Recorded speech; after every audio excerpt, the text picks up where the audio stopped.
Assalamualaikum warahmatullahi wabarakatuh. Izin memperkenalkan diri, nama saya Nida dari kelas 10-11 sebagai anggota kelompok 3. Saya sebagai moderator.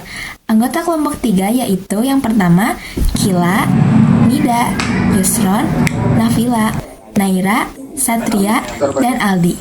Kami akan menjelaskan tentang predator dan parasitisme. Apa ya predator dan parasitisme itu? Untuk mengetahui lebih lanjut, kami akan menjelaskan tentang kedua materi tersebut. Di sini saya akan menjelaskan tentang parasitisme. Parasitisme adalah hubungan antara dua organisme yang berbeda, di mana salah satu organisme mendapatkan keuntungan, sedangkan yang lainnya dirugikan.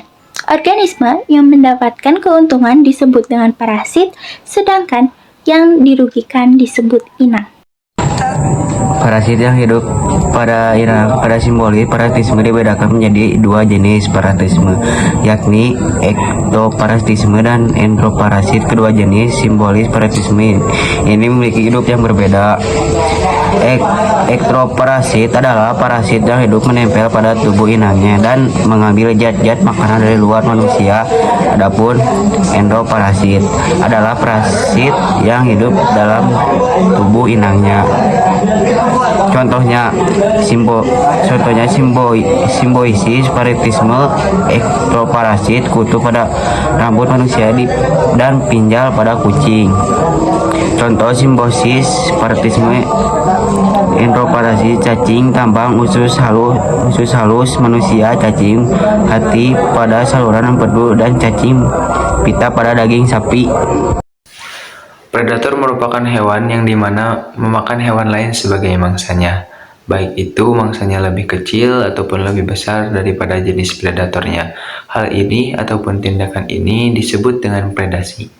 Jika populasi predator menurun, maka populasi hama akan semakin meningkat.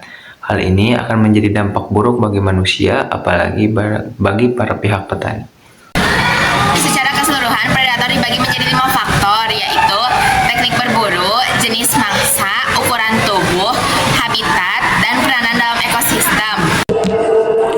Terdapat beberapa jenis predator yang diklasifikasikan sesuai faktornya. 1. Berdasarkan jenis mangsanya. Karnivora adalah hewan yang memakan daging, contohnya harimau, singa, serigala, dan anjing. Herbivora adalah hewan yang memakan tumbuhan, contohnya rusa, kuda, dan lain-lain. 3. Omnivora adalah hewan yang memakan daging dan tumbuhan, contohnya ayam, babi, beruang, monyet. Berdasarkan teknik berburu, penyergap adalah predator yang mengintai mangsanya dari jarak jauh lalu menyerangnya, contohnya kucing dan singa. 2. Pengejar adalah predator yang mengejar mangsanya dengan kecepatan tinggi, contohnya anjing atau serigala. 3. Penjebak adalah predator yang menggunakan jebakannya untuk menangkap mangsanya, contohnya laba-laba. 4.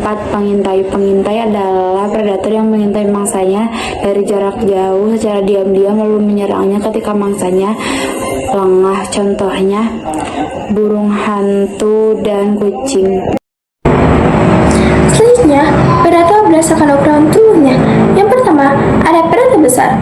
Predator ini memiliki ukuran tubuh yang besar, sehingga dapat memangsa hewan yang lebih besar darinya. Contohnya, seperti buaya, beruang, harimau, dan juga singa. Yang kedua, ada predator sedang. Predator sedang memiliki ukuran tubuh yang sedang, sehingga dapat memangsa hewan yang seukuran dengan dirinya ataupun yang lebih kecil dari dirinya. Contohnya, kucing, anjing, serigala, dan juga ular. Yang ketiga, ada predator kecil. Predator ini memiliki ukuran tubuh yang kecil, sehingga hanya dapat memangsa hewan lebih kecil dari dirinya. Contohnya seperti semut, laba-laba, dan juga capung. Selanjutnya, predator berdasarkan habitat.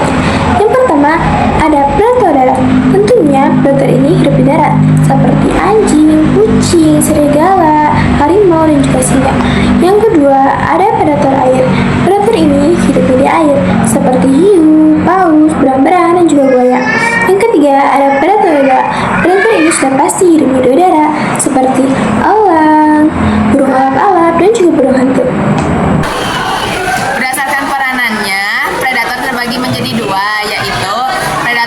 puncak. Predator puncak adalah predator yang berada di puncak rantai makanan. Contohnya seperti harimau, buaya, dan sebagainya.